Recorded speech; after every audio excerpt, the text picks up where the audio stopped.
ආයිබෝවන් සුබ දවසක් guard Lanka YouTube channel එකට ඔබ සාදරයෙන් පිළිගන්නවා. ඉතින් මම අද ගොඩක් කාලයකට පස්සේ වීඩියෝ එකක් කරන්න කියලා වීඩියෝ එකක් කරන්නේ. මම අද ඔයගොල්ලන්ට කියන්න හදන්නේ කුෂිකර්මාන්තේ හොඳ පැත්තක් වගේම සැඟවුණු කොටසකුත් තියෙනවා. ඉතින් අපි ගොඩක් වෙලාවට දකින්නේ සාර්ථක වගාවක දර්ශන හා ඒ සම්බන්ධව අස්වනු. ඉතින් මේ වගාවක් කරනකොට අපිට මුහුණ දීමට සිදුවන සහ අපෙන් අතපසු වෙන ඒ කරුණු හින්දා වගාවක් අසාර්ථක බවට පත් වෙනවා. ඉතින් මේ වගාව අසාර්ථක වී මගහැර ගැනීමට මම හිතන්නේ උපදේශ මාලාවක් ඔය කට්ටියට දෙන්න කියලා මට හිතුණා. ඉතින් මම අද ඔය කට්ටියට කියලා දෙන්න යන්නේ මෙන්න මේ වාගේ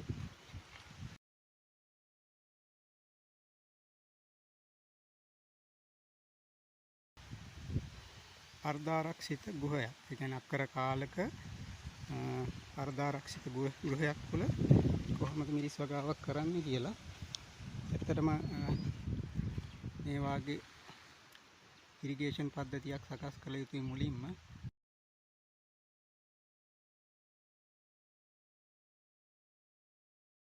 ඇත්තටම යාළුවනේ මිරිස් වගාව කියන්නේ මම හිතන්නේ ඉතාමත් හොඳ ආර්ථික භෝගයක්. අපිට හොඳ තැනකට යන්න පුළුවන්, හොඳ ආදායමකට යන්න පුළුවන්, හොඳ අස්වැන්නක් ගන්න පුළුවන්. මම හිතන්නේ ඉතාමත් කෙටි කාලයක් තුල කරගන්න පුළුවන්. මේ භෝගේ මම හිතන්නේ අවුරුද්දේ සෑම කාර්තුවකම කියන්නේ වගා කරන්න පුළුවන්. එහෙනුත් අපිට වැඩි වාසියක් මාස් කන්නේ වගා කරොත්, ඒ කියන්නේ සැප්තැම්බර් මාසයේ පැලතවම් කරලා ඔක්තෝබර් මාසයේ හිටවනන වඩා සාර්ථකයි. යාළුවනේ මිරිස් කියලා කියන්නේ සොලනේසි කුලයට අයත් භෝගයක්. මේක මම හිතන්නේ බීජ නිෂ්පාදනයේදී ඒවා දෙමුහුම් කරලා තමයි අපිට එන්නේ. මේ මිරිස් වලිනුත් මම හිතන්නේ මගේ අත්දැකීම් වල හැටියට ඉතාමත් හොඳ, ඒ කියන්නේ වැඩි අස්වන්නක් කියන පලිබෝධ රෝග වලට ඔරොත්තු දෙන හොඳ ඇට වර්ගයක් තමයි MICH HY1 කියන ප්‍රභේදය.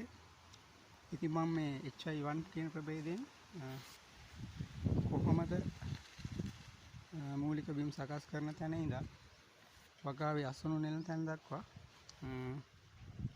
ඒ වගේම ඒවා කරනකොට අපිට ඇතිවන ගැටලු, ඊට පස්සේ රෝග, ඒ සම්බන්ධව පුළුල් විස්තරයක් දෙන්න මම මේ වීඩියෝ එකෙන් බලාපොරොත්තු වෙනවා. ඉතින් යාළුවනේ මූලිකව බිම් සකස් කිරීමේදී මම හිතන්නේ ලොකු ට්‍රැක්ටර් එකකින් ඩිස් නගුලෙන් භූමිය සම්පූර්ණ පෙරලා ගත යුතුයි. පෙරලාගෙන මේ කොකු නගුලක් හෝ රොටරියක් ආධාරයෙන් ඒ පස් කැට පොඩි කළ ගත යුතුයි. ඒක කැට පොඩි කරගෙන මම හිතන්නේ පාත්ති දාන්න කලින් මේ වගේ කුකුල් පොහොර ටොන් එකක්, ටොන් 4ක් ප්‍රමාණයක් සාමාන්‍ය අක්කර කාලකට යොදනවා නම් වඩා හොඳයි.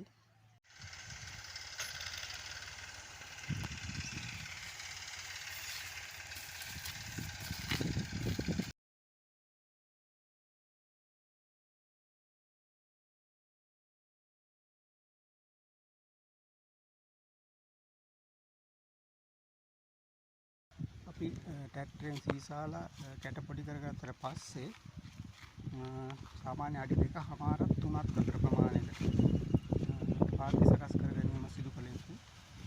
පාත්ති සකස් කිරීමේදී මම හිතන්නේ මේ පොලිතින් මල්ච් එක ඉන්නේ අඩි 4ක් පළලට එන්නේ. එතකොට අපිට මේකේ 2.5ක් මේ විදිහට අරපුවාම ඊට පස්සේ කාණුවටත් එක්කම දාලා මම හිතන්නේ හොඳින් මේක ඇදලා පස් දාන්න ඕනේ. පස් දාලා මේක හොඳට ටයිට් එකට වගේ අර තියෙන්න ඕනේ. ඊට පස්සේ මම හිතන්නේ සැමන් ටින් එකක් වගේ දෙයකින් මේ වගේ සිදුරු හදා ගන්න ඕනේ. මේ වගේ මේ සිදුරු හදනකොට මම හිතන්නේ සිදුරු ඕනෑමට වැඩිය ලොකු වෙන්නත් හොඳ නැහැ. මොකද එහෙම වෙච්චම පොළවේ අර වේලෙන ගතිය වැඩි වෙනවා. ඊට පස්සේ වර්ෂා කාලයේදී වැඩි ජල ප්‍රමාණයක් මම හිතන්නේ එතනින් ගහට ඇතුල් වෙනවා. ඒක මම හිතන්නේ ගහේ සමහර දිලීර බැක්ටීරියා රෝග බෝ වෙන්න එක්තරා හේතුවක් වෙනවා. ඒකින්ද මේ ඉතා පොඩියට මේ ආකාරයට වගේ මේ සකස් කර ගන්නවා නම් වඩා සුදුසුයි කියලා මම හිතනවා. ඇත්තටම මේ පොලිතින් මල්ච් එක දාන එකේ තේරුම තමයි මම හිතන්නේ පළවෙනියෙන්ම පසේ සෝදා පාළුව නවතිනවා. ඊට පස්සේ මම හිතන්නේ අපි උදුළු ගන්නවා නම් සතියක් දෙකක් ඇතුළත අනිවාර්යයෙන්ම මිරිස් කියන ඒවා උදුළු ගන්න ඕනේ. ඉතින් මම හිතන්නේ ඒක ඇත්තටම අවම වෙනවා. උදුළු ගෑම සිදු වෙන්නේ මේ වගේ තනකොළ ගහක් ආපුවාම මේ තනකොළ ගහ අයින් කරලා දාන්න පොඩි මහන්සියක් වෙනවා. අනිත් එක තමයි මේ පොලිතින් මල්ච් එක දැම්මන් පස්සේ මේකේ ඩ්‍රිප් ඉරිගේෂන් එක දාලා තියෙන්නේ. එතකොට ගස්සේ අර මම දාලා තියෙන්නේ ගස්සේ තෙතමනය පැය 24 පුරාවටම කොච්චර වැස්සත් පෑවුවත් එකම මට්ටමක තියෙනවා. ඒකට ගහට අවශ්‍ය ජලය අවශ්‍ය ප්‍රමාණයට පැය 24ෙම තියෙනවා. ඒක තමයි ගොඩක්ම වටින්නේ. අනිත් එක තමයි මේ මල්ච් එක දැම්මන් පස්සේ පොළව ඇතුලේ ඉන්න දිලීර බැක්ටීරියා දිලීර ආසාදන ඇත්තටම නැති වෙලා යනවා. මොකද අනිත් එක මේ පොලිතින් මල්ච් එක දාන එකේ වාසිය තමයි මේක ඉරේලිය මම හිතන්නේ මේ ඉරෙද්දේ තියෙන මේ උඩට වැටුණාන් පස්සේ මේකේ යම් කිසි පරාවර්තනයක් සිදු වෙනවා. ඒකට මේ පරාවර්තනය වෙනකොට මේ ශාකේ යට ඉන්න කෘමි සත්තු ඒ කියන්නේ වෛරස් කාරකයෝ මෙයාලට ඉන්න බෑ. මෙයාලා එතකොට වගාවෙන් ඉවත් වෙනවා. මොකද අපි උඩින් කෘමිනාශක දැවුවට උඩින් තමයි කෘමිනාශක යොදන්නේ. ඉතින් කෘමිනාශක යදුවට අර පත්‍රේ හැම තැනටම වදින්නේ නැහනේ. පත්‍රේ වදින්න නැති වෙච්චාම සත්තු මම හිතන්නේ අර කෘමිනාශක උඩට ගහුවන් පස්සේ පත්‍රේ යටට වෙලා එයාලා පාඩුවේ ඉන්නවා. ඒකින්ද මේක මම හිතන්නේ තවත් වාසියක් තමයි ඒක. ඊට අමතරව තමයි මේ කාණු සෝදායාම අවම වෙනවා ඇත්තටම. මොකද වර්ෂාව නොවැම්බර් දෙසැම්බර් ජනවාරි කියලා කියන්නේ මේ මාස තුනම දීර්ඝ වැසි තියෙන කාලයක්. ඒ වැසි කාලවල මිරිස් හැදුවන් පස්සේ අපිට වෙන්නේ අපේ තියෙන අර පසේ සාරවත් ගතිය සම්පූර්ණ හොදාන ගිහිල්ලා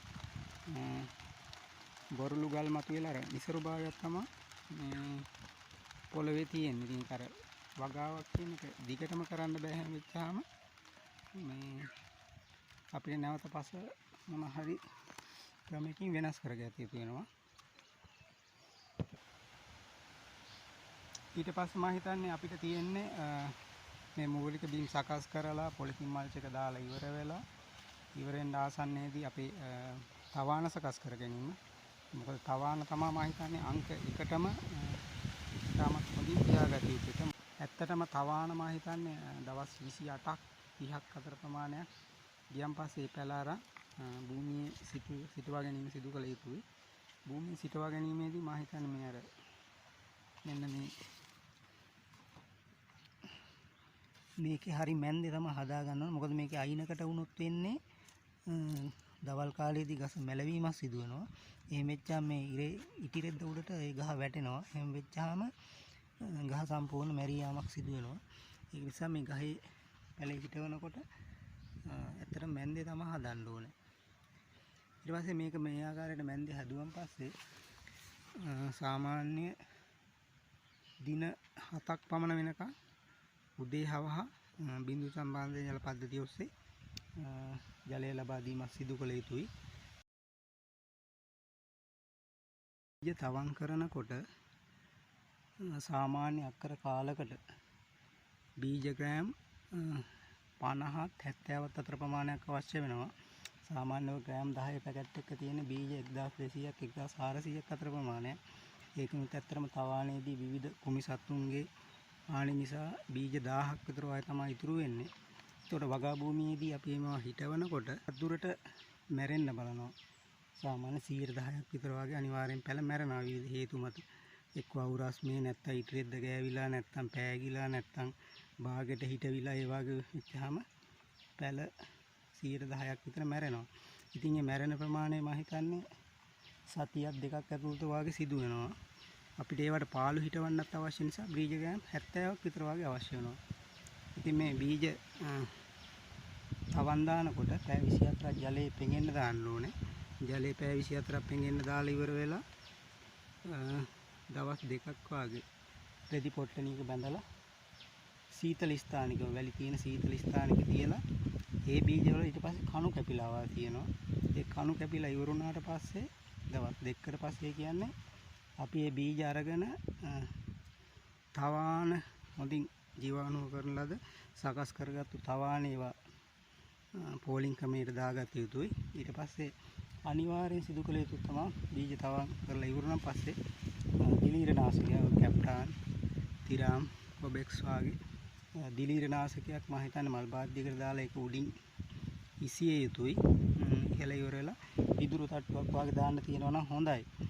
පිදුරු තට්ටුවක් දාන්න අපහසු නම් තවාන උඩින් ආවරණය කළ යුතුයි. ඒ වගේම තවාන උඩින් ආවරණය කරනවා වගේම තව දෙයක් තමයි තවාන අනිවාර්යයෙන්ම වට කළ යුතුයි. මොකද මිරිස් වගාවේ තියෙන පළවෙනිම ප්‍රශ්නේ තමයි තවානට එනවා රෝග. තවානට රෝගය ආවන් පස්සේ අපි වගාවට ඒක ඇදුවන් පස්සේ කොහොමද තේරුමක් නැහැ. ඒ හින්දා තවාන තමයි අංක එකටම පරිස්සම් කරගන්න ඕනේ මිරිස් වගාව සිදු කරනකොට. ඉතින් ඒක හින්දා ඉන්සර්ට් නෙට් එකකින් ඒක පොල් අතු වලින් හොඳට වටේට අර සාමාන්‍ය සීතලක් තියෙන විදිහට හොඳට වටේටම වට කරලා තියාගන්න. ඊට පස්සේ ජලය සම්පාදනය කිරීමේදී ජලය මම හිතන්නේ දවසට දෙපාරක් දාන්න ඕන. වැඩි වතුර වැඩි කරගන්නත් එපා. මොකද එහෙම වෙච්චාම අර පොඩි පැල ඒවට අර අනවශ්‍ය දේ වතුර වැඩි වෙච්චාම ඒ පැල මැරෙන්න බලනවා. ඒකින්ද සාමාන්‍ය මල් භාගයක් වගේ එහෙම දාගන්නවා නම් හොඳයි.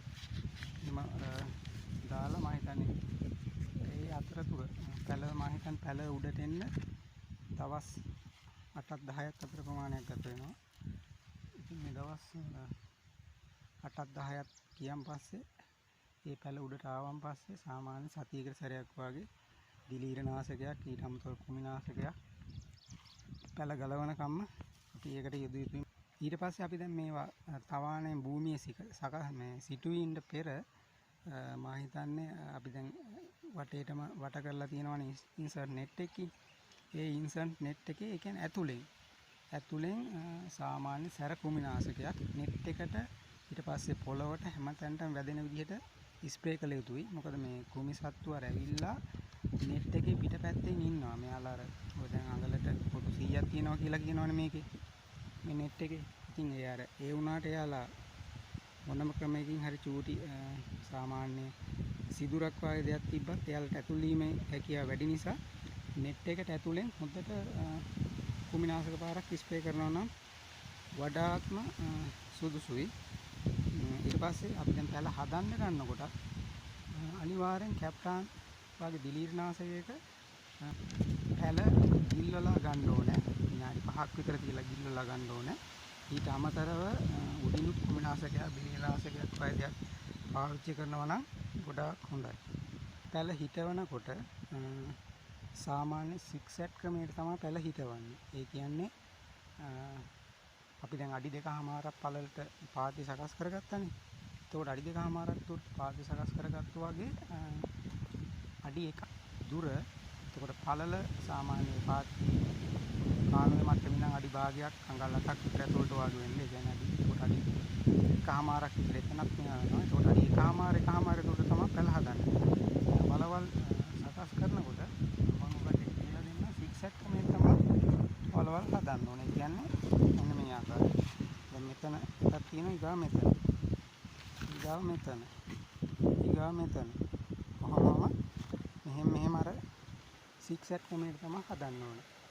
එහෙම වෙච්චාම මේ ගහට වයින් හොඳට ඉඩ පහසුව තියෙනවා මේ ගහට. මොකද අර ළඟ හදපුවාම ඉඩ පහසුව මදි හින්දා එයාලට අර අවශ්‍ය පෝෂණය පරිසරය ලැබෙන පෝෂණය නොලැබී යන්න පුළුවන්. එහෙම වෙච්චාම ගහේ වර්ධනය මම හිතන්නේ බාල වෙන්න පුළුවන්. ඉතින් පැල හදනකොට මම හිතන්නේ ගොඩක් හවස් වරුවක හදනවා නම් පැල හොඳයි.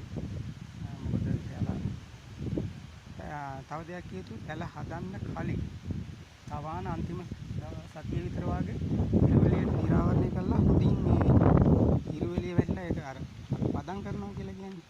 අන්න ඒ වගේ පදම් කරගන්න යුතුයි. එහෙම පදම් කරන් පස්සේ ඒ පැල අර ඉරුවෙලියට සාර්ථකව ප්‍රතිචාර දක්වනවා. එතකොට අර පැලේ හැදුවන් පස්සේ මැරෙන එක ඇත්තටම ගොඩක් අවමයි. ඒකින්ද සාමාන්‍ය සතියක් විතර වගේ මේවා කරන්න. මේ පැල හැදුවන් පස්සේ සාමාන්‍ය පැලේ අපි දැන් පැලේ හදන්න කලින් මේ පොලිතින් මල්ස් එකේ මේ වගේ සිදුරු තියෙනවනේ. මේ සිදුරු නැවත වරක් මොනවා හරි උලක හරි ආධාරයෙන් බුරුල් කරගත යුතුයි. බුරුල් කරගෙන නැත්නම් අර අපි සමහර වෙලාවට ඇඟිල්ල තියලා මේ හදනවා. එහෙම කරන්න යන්න එපා. මොකද ඇඟිල්ල තිබ්බන් පස්සේ ඇඟිල්ල තියෙන වටේ තියෙන පස් නැවතත් හිර වෙනවා. එහෙම වෙච්චාම අර පාංශු වාතය ගමන් කරන්න නොහැකි වීමෙන් පැලේ පොඩි කාලෙන් මැරෙන්න බලනවා. ඒකින්ද මේක පොඩ්ඩක් පැලේ හිටවන්න කලින් පොඩ බුරුල් කරලා හිටවුවා නම් ගොඩාක් හොඳයි. සාර්ථකයි. ඇත්තටම මේ මට වෙලා තියෙන්නේ ඒ වගේ දෙයක්. මගේ ඇත්තටම මේක පාළු ගොඩක් තියෙනවා. මේ පාළු තියෙන හේතුව තමයි මේ ඉස්සල්ලාම අර නොදන්නාකමට මේ පොහොර දැමීමේ ගැටලුවක් පැල සිටවන කොටත් ගැටලුවක් ආවා. ඊට පස්සේ පොහොර දාන කොටත් ගැටලුවක් ආවා. පොහොර වැඩි වුණා ඇත්තටම මං අතින්. ඒ හින්දා මගේ පැල ගොඩක් ප්‍රමාණයක් මැරෙන්න ගත්තා. ඒක තමයි මගේ මේ පැල අඩු. නමුත් තියෙන පැල ටික ඔය කට්ටියට පේනවා සම්පූර්ණයි. මේ ඒ ටික මම ඇත්තටම හොඳ කල්පනාවෙන් තමයි දවස ගානේ මේවා බලලා හොඳ කල්පනාවෙන් කරන්නේ. විතරම නිරීක්ෂණය කළ යුතුයි. නිරීක්ෂණය කරලා ඒවල ලෙඩ රෝග තියෙනවද මොනවාද වතුර මදිද මේකට අද තෙල් ගහන්න ඕනද පොහොර ගහන්න ඕනද ඒවා කියලා බලන්න. අනිත් එක තමයි අපි වගාව කරනකොට යම්කිසි කාලසටහනක් හදාගතු. ජලය දාන්න කාලසටහනක්, පොහොර දාන්න කාලසටහනක්, තෙල් ගහන්න කාලසටහනක්, දීර පොහොර ගහන්න කාලසටහනක්. ඒ වගේම භූමිනාශකය යොදන්න කාලසටහනක්. අන්න ඒ වගේ කාලසටහනක් හදාගත යුතුයි අනිවාර්යයෙන්ම. එහෙම වෙච්චාම අපි අර පොතේ ලියාගත්ත බැලුවා අවශ්‍ය දවසට අවශ්‍ය දේවල් යෙදුවොත් ඇත්තටම මේ වගේ සාර්ථක වගාවක් ඔකට බලන්න පුළුවන්. අපි මේ ආකාරයට පැල හිදලා ඉල්ලා සාමාන්‍ය පැලේ දවස් 14ක් විතර යනකම් පොළවට අර මුල් ලැබ ගැනීම අඩුයි. ඒ කියන්නේ හැමදාම එකම තැන. ඒ වෙලාවට අධෛර්ය වෙන්න එපා. මේ පැලවල හැටි දවස් 14ක් ගියන් පස්සේ තමයි යාලා පොළවට මුල් ලැබගන්නේ. මේ මුල් ලැබගත්තන් පස්සේ සාමාන්‍ය මාසයක් එකමාරක් විතර යනකම් පැලේ ලොකු වර්ධනයක් දකින්නේ නැහැ. පැලේ සාමාන්‍ය වර්ධනයක් තමයි. සමහරට අඩියක් උඩට යන්නේ නැති වෙන්න පුළුවන්. ඒකට මේ රටේ නැති තෙල් පොහොර ගෙනල්ලා ගහලා වගා විනාශ කරගන්න එපා. ඒ මිනිස් වල හිටියා. එතකොට මේ එහෙම හැදුනම් පස්සේ අධෛර්ය වෙන්න එපා. මගේ පැල හැදිලා නැහැ එහෙමයි කියලා. සාමාන්‍ය මාස එකමාරක් විතර වගේ වගාවට පැන්නා. ඒ කියන්නේ පැල සිරෝලා මාසයක එකමාරක් ගියන් පස්සේ පැල ටික චෝක් එකට හැදෙන්න පටන් ගන්නවා. ඒ හැදෙන්න පටන් ගන්නකොට මම ඔය කට්ටියට කියලා දෙන්නම් කොහොමද පොහොර හා කෘමිනාශක යොදන්නේ කියලා. සාමාන්‍ය පැලේ හිටවලා දින 14ක් පමණ ගියාට පස්සේ මිරිස් වලට මෙනවා පොහොර එකක් මම හිතන්නේ අර කලවම් පොහොර එකක් වෙන්නේ. ඒ පොහොර එක අපි සාමාන්‍ය අක්කර කාලයකට නම් කිලෝ එකක් විතර වගේ හොඳට දිය කරලා ඉස්සල්ලාම වතුර යවන්න ඕනේ. වටලා ඉන්නේ වතුර ටික ඇරලා විනාඩි 20ක් විතර වතුර යවලා ඉවරුනන් පස්සේ විනාඩි 20 එළියේ බකට් එකකට අපි පොහොර එක දිය කරලා ඒක මම හිතන්නේ අපේ පොහොර පද්ධතිය තුලින් යවිය යුතුයි. පොහොර පද්ධතියෙන් යවුවන් පස්සේ සාමාන්‍ය ඒක විනාඩි 10ක් විතර වගේ යවාගත යුතුයි. මගේ නම් මේ තියෙන්නේ පොහොර පද්ධතිය මේ වගාවට යොදන එක. අනිත් පොහොර පද්ධතිය තමයි ලොකු වගාවට යොදන එක මේක දැන්ට මේ කොමඩු වගාවක් කරලා තියෙන්නේ. තව දෙයක් කිව්ව කට්ටිය බලන්න ඇති මගේ net එක කැඩිලා තියෙන්නේ මොකද කියලා. ඇත්තටම මේ දවස්වල ලොකු හුළඟක් තියෙනවා. ලී කණු තමයි මම වටේට දාලා තිබ්බේ. ඉතින් ඒ ලී කණු හුළඟට ඔක්කොම ගලවාගෙන ගියා. ඒ හින්දා මම කාරුණිකව ඉල්ලා සිටින කට්ටියගේ ලී කණු දාන්න එපා. දානවා නම් අඩි 10න් 10ට අඩි 10ක් උස GI බට දාන්න. GI බට දැමීමේ වාසිය තමයි net එක කිසිම ඩැමේජ් එකක් වෙන්නේ නැහැ. හුළඟට ඔරොත්තු දෙනවා. ඊට පස්සේ අර ඇදිලා තියෙනවා. සත්තුන්ට එන්න බෑ. අනිත් එක තමයි අවුරුදු දීර්ඝ කාලයක් යන අවුරුදු 10ක් විතර වුණත් හරියට ඒක මේන්ටේන් කරොත් පාවිච්චි කරන්න පුළුවන්. එහෙනම් පාවිච්චි කරන්න පුළුවන් නිසා පුළුවන් තරම් අර වියදම වැඩි. නමුත් මේ GI බට දාලා ඒක හදාගන්න කියලා මම කට්ටියකින් ඉල්ලා සිටිනවා. අනිත් එක තමයි මේ පොහොර දානකොට යූරියා කියන පොහොර 0.8ක්වත් කලවම් කරන්න යන්න එපා. ගහේ වර්ධනය මදි කියලා. මොකද යූරියා කියලා කියන්නේ කොඩේට මම හිතන්නේ කොඩේ වැඩි කරන දෙයක්. අර නයිට්‍රජන් වැඩි නිසා ශාකේ එකපාරම වර්ධනයක් දකිනවා. එකපාර වර්ධනය දැක්කන් පස්සේ සත්තු බලනවා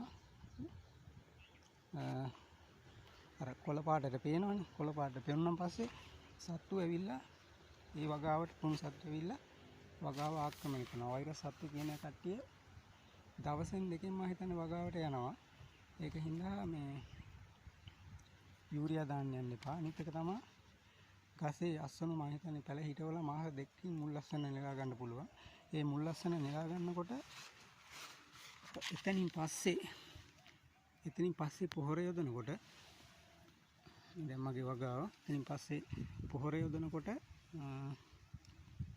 NPK ගේ කියන්නේ නයිට්‍රජන් ෆොස්ෆරස් පොටෑසියම් කියන තුනම සමානුපාතික තියෙන පොහොරක් යොදනවා නම් වඩා හොඳයි. මොකද ගහේ අර හැමදාම ගහේ කරල් වෙන්න කී ෆොස්ෆරස් පොටෑසියම් වැඩිපුර දැම්මොත් වෙන්නේ ඒ ගහ අර නිකන් මේ වර්ධනයක් නැහැ. ගහට පෝෂණයක් නැහැ. ගහේ තියෙන පෝෂණය ටික කරල් වලට යනවා. එතකොට ඒක හින්දා අනිවාර්යයෙන් නයිට්‍රජන් සංඝට කඩංගු පොහොරක් අනිවාර්යයෙන්ම යෙදිය යුතුයි. එහෙම වෙච්චාම ගහේ වර්ධනය හා පැවැත්ම එකම කාලයක් සාමාන්‍ය මේ MICH HY1 කියන එක මාස 8ක් විතර වගේ අසන්න නෙලන්න පුළුවන්. මාස අසන්න නෙලන්න පුළුවන්. එතකොට මේ මාස 8ම ඒකාකාරී අසන්නක් අපිට බලාපොරොත්තු වෙන්න පුළුවන්. සාමාන්‍ය මිරිස් වගාවේ අසන්න නෙලනකොට එකක් තමයි දවස් 7ක් 10ක් අතර ප්‍රමාණයෙන් තමයි අසන්න නෙලන්නේ. සාමාන්‍ය හැමදාම දවස ගානේ මිරිස් 7 ගන්න යන්න එපා. එහෙම වෙච්චාම මේ චූටි මල් ඇවිල්ලා තියෙන්නේ. මේ මල් වැටෙන්න බලනවා. දැන් අදත් කඩනවා හෙටත් කඩනවා. එහෙම වෙච්චාම මේ මල් හයි වීමක් සිදු වෙන්නේ නැහැ. මේ මල් උලඟටත් පොඩ්ඩක් නැත්තම් වැටෙනවා.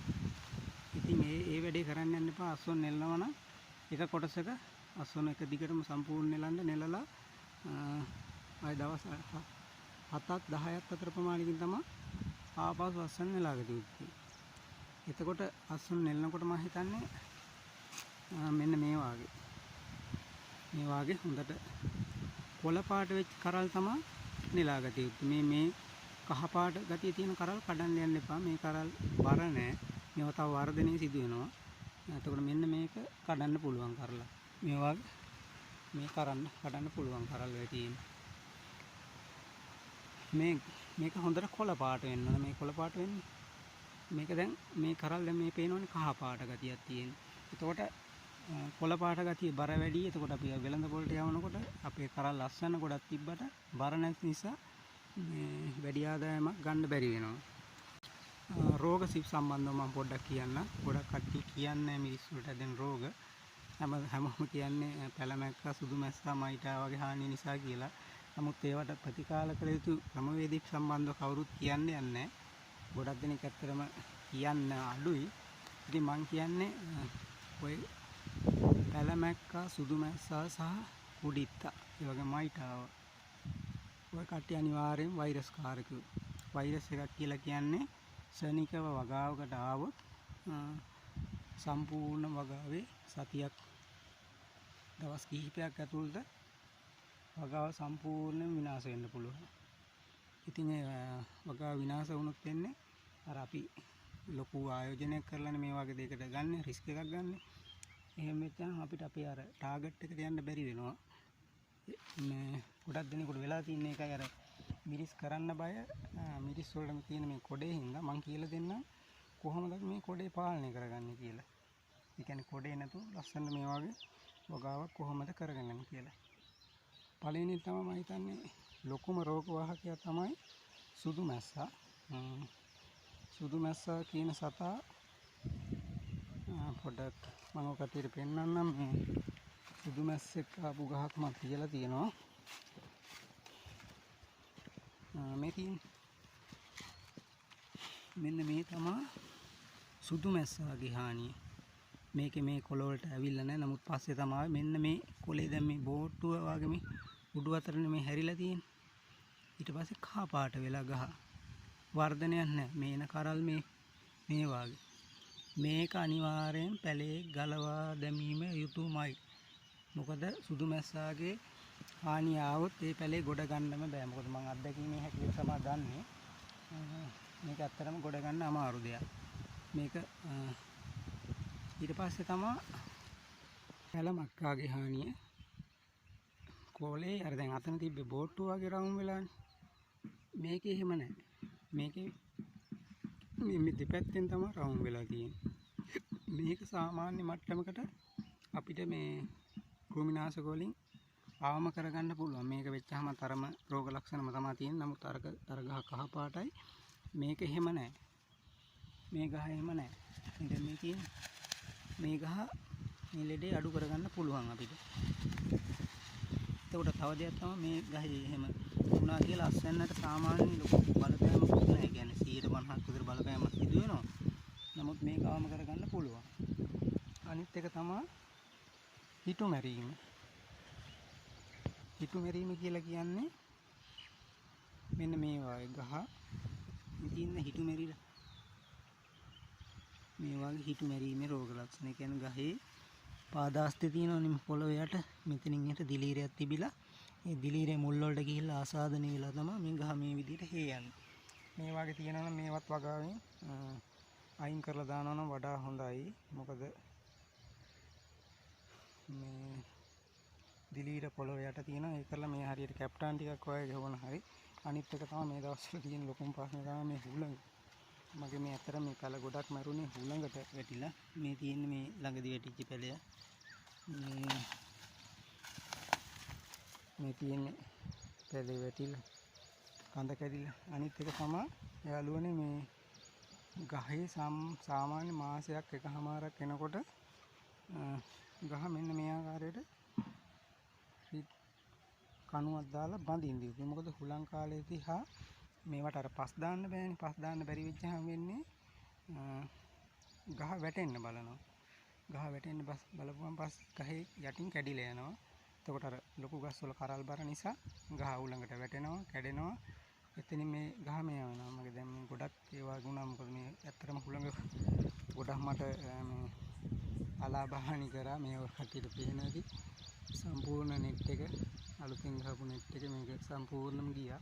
ඊට පස්සේ මේ තැන් තැන් වල කටියට පාළු පේනවා ඇති. ඒ අර හුළඟට කැඩිච්ච ගස් ටික අයින් කරන් පස්සේ ඒවා. අනිත් එක තමයි යාළුවනේ මේ මයිටාගේ හානිය. මයිටාගේ හානිය සාමාන්‍ය අවම කරගන්න පුළුවන් මුල් අවදියේදී දැක්කොත් එහෙම. මේ තියෙන්නේ ඒ වගේ මයිටා හානියක් සිදු වෙච්ච ශාකයක්. මේකත් අපිට යම්කිසි මට්ටමකට ඇත්තටම ගන්න පුළුවන්. මයිටා හානිය මේ තියෙන්නේ. කලින් කිව්වේ සුදු මැස්සා සහ පැලමැක්කා කුඩිත් ඒ වගේ සත්තුන්ට මම කියන්නේ ඇබමැක්ටින් අඩංගු කෘමිනාශකයක් යොදනවා නම් හොඳයි. එතකොට කෘමිනාශක යොදනකොට මෙහෙම දෙයක් තියෙනවා. නාශක අර ඉස්සරලම කෘමිනාශක මම කියවනේ සැර කෘමිනාශක එකක් වගාවේ අර පැල හිටවන්න කලින් නෙට් එකටයි බිමට හැමතැනම ගහන්න කියලා. එතකොට ඒක මේ ස්ප්‍රේ කරන් පස්සේ ඊට පස්සේ අපි දැන් පැල හිටවනවානේ. පැල හිටවලා සාමාන්‍ය දවස් 10ක් විතර යනකම් කෘමිනාශක යොදන්න එපා. මොකද යාලා තාම පොඩි වැඩි. එයාලට සාමාන්‍ය ඔරොත්තු දෙනවා අඩුයි. ඒ ඉන්න සතිය දවස් 10කට විතර ඔය පස්සේ දෙලඳ පොලේ තියෙනවා මම හිතන්නේ ඔය එක්ටාරා වගේ කෘමිනාශක ගණන් අඩු කෘමිනාශක සැර අඩු එක්ටාරා කෘමිනාශක යොදනවා වඩා හොඳයි. එතකොට ඒ එක්ටාරා යොදුවන් පස්සේ ඊට දවස් 4කට පස්සේ එතකොට කෘමිනාශක මන් දවස් 4න් 4ට මාරුවෙන් මාරුවට. ඒ කියන්නේ සැර අඩු මේකේ ඉඳන් සැර වැඩි මේකට එනකම්. සැර අඩු මේකේ ඉඳන් සැර වැඩි මේකට එනකම් දවස් 4කට සැරයක්. අද ගහන ඊට පස්සේ ආය දවස් 4කින් ආපහු ස්ප්‍රේ කරනවා. ආය දවස් 4කින් ස්ප්‍රේ කරනවා. එතකොට මාරුවෙන් මාරුවට තෙල්. සැර අඩු එක ඊගා වෙන තෙලක් ඊගා දවස් එහෙම. එතකොට ඒ අතරේ සාමාන්‍ය සතියකට සැරයක් දියර පොහොරේ දී යුතුයි. දියර පොහොර එකක් කියන්නේ මේ ගස්වල පත්‍ර වලට දියර පොහොර යෙදිය යුතුයි. ඒක සතියකට සැරයක් ඔය ඇල්බර්ට් සොලියුෂන් වගේ ඇත්තටම දියර පොහොර එක ගොඩාක් වටිනවා. ඒක සාර්ථකයි. ඊට පස්සේ නරීටා පොහොර එකක්. ඒවල මල් අල්ලන්න උත්තේජනය වෙන්න මේ වගේ මල් අල්ලන්න ගොඩක් වටිනවා. ඒ වගේ එකක් සතියකට යොදිය යුතුයි. එතකොට අර පොහොර දාන එක අපි මම කියවනේ පොහොර දාද්දි කලින් ඩ්‍රිප් ඉරිගේෂන් ලයින් එක දිගේ පොහොර දානකොට අපි දැන් සාමාන්‍ය වගාවකට දවස් 14කට තැරෙන්නේ පොහොර දාන්නේ. එතකොට මේකේ පොහොර දානකොට අද පොහොර දානවා අක්කර කාලකට නම් කිලෝ එකක් ලීටර 20 බකට් එකකට දිය කරලා බට ලයින් එක දිගේ විනාඩි 10ක් විතර යවනවා. ඒ 10ක් යවලා ආපහු තව විනාඩි 10ක් විතර ආයෙත් වතුර කියන්නේ පොහොර යවලා ඉවරලත් වතුර විනාඩි 10ක් විතර යවිය යුතුයි. මොකද මේ අර බට ලයින් වල හිර වෙලා තියෙන පොහොර ගතියත් පැලේට ඔක්කොම යන්න. ඊට පස්සේ පොහොර දානකොට එතකොට පොහොර අද දානවා නම් ආයෙ හෙට නෙමෙයි අනිද්දා දානවා. දවස් දෙකකින් විතර ආයෙ. දවස් දෙකෙන් දෙකට අර බට ලයින් එක දිගේ කිලෝ එකක් යවනවා. කිලෝ එක ප්‍රමාණයක් 500ක් 750ක් එහෙම ප්‍රශ්නකුත් නැහැ මුල් අවදියේ. ගහේ වර්ධනය වැඩි වෙන්නත් එක්කම කිලෝ එකක් විතර වගේ යවන්න. එතකොට ගහ ඉක්මන් වර්ධනයක් කර එනවා.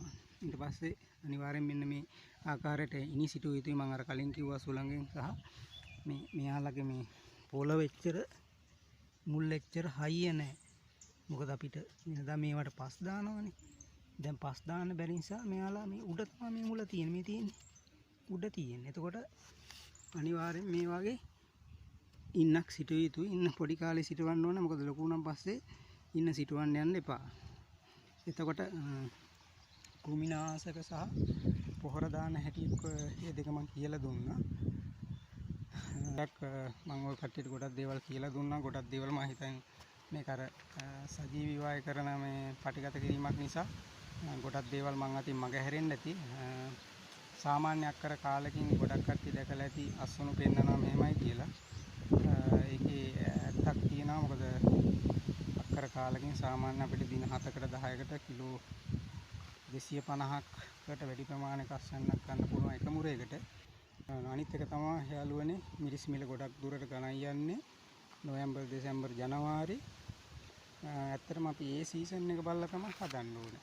හදනකොට මම කලිනුත් ඔය කට්ටියට කියලා ඇති සැප්තැම්බර් 1 වෙනිදා විතර වගේ තවන් දාන්න. ඔක්තෝබර් 1 වෙනිදා වෙහි තියෙන සාමාන්‍ය ඔක්තෝබර් 20න් පස්සේනේ. ඒතකොට ඔක්තෝබර් 1 වෙනිදා විතර මේ අර හොඳ කන කාස්ට් අවුවේ මේ පැල ටික හිටවන්න. පැල ටික හිටවලා එයාලා වෙහි කාලේ එනකොට සාමාන්‍ය මට්ටමකට නැගිටලා ඉන්නේ. එතකොට අපිට මාස දෙකක් යනකොට අස්සන මුල් අස්සන නෙලා ගන්න පුළුවන්. ඒක හින්දා මේ අර වැස්සත් එක්කම හදන්න කියලා හිතන්න එපා. වැස්සට කලින් සැප්තැම්බර් 1 වෙනිදා තවන් දානවා. ඔක්තෝබර් 1 වෙනිදාට කලින් හදනවා. එහෙම වෙච්චාම සාර්ථකයි. ඉතින් යාළුවනේ මම ගොඩක් ඔය කට්ටියට විස්තර කියලා දුන්නා. මම හිතන්නේ ප්‍රායෝගික මම පහුගිය වසර දෙකේම මේ වගාවල් සම්බන්ධ ඇත්තටම ගොඩක් අත්දැකීම් සමගින් මම කටයුතු කරේ. විවිධ රෝග මම ඇත්තටම මගේ භූමියේ තියෙනවා. ඉරෙංගු, කොමඩු, වම්බටු